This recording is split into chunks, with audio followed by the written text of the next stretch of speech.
baby Got Bach.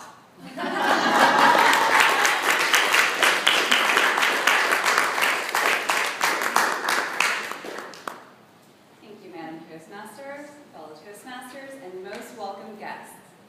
A few months ago, one of our Toastmasters told me that she was introducing her daughter to classical music and asked me what pieces I recommended she should begin playing for her. I was thrilled to begin compiling the list. There were so many marvelous pieces that came to mind, but this got me thinking on a larger scale. Just like there are specific foods to help transition your baby to solids, there must be a practical and effective way to introduce your child to classical music. So I thought, what is the applesauce of the Baroque period? The parade sweet potatoes of the Romantic era. Today, I'd like to share a few ideas raised by musicians, authors, and myself that will help you familiarize your children with the music of Johann Sebastian Bach, Franz Liszt, and many more. First, let's start with the basics. What do kids love to do on a Saturday morning? They like to watch cartoons. Probably the most memorable movie related to classical music that I watched as a kid was Fantasia, the old school Fantasia. I'm sure many of you have seen it.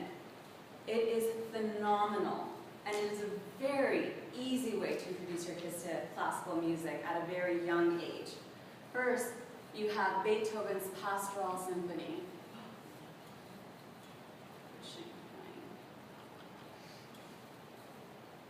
Well, in any case, there we go.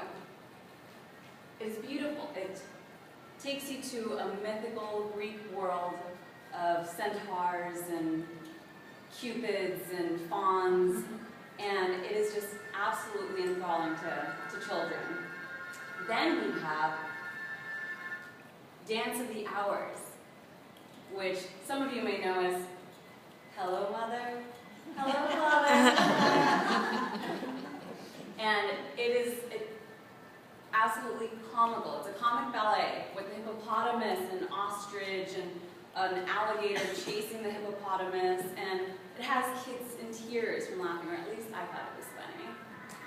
And then finally, or not finally, excuse me, you have Dance of the Sugar Plum Fairies by Tchaikovsky, part of the Nutcracker Suite.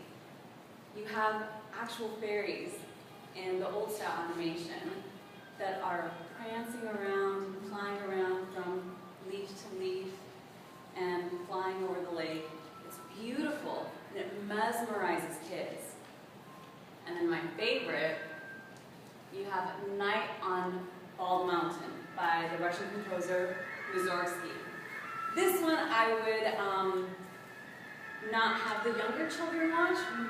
It's the devil summons restless souls from the graves, and they go around and cause mischief, and it's pretty terrifying for children under 5, so I would not recommend that one for them.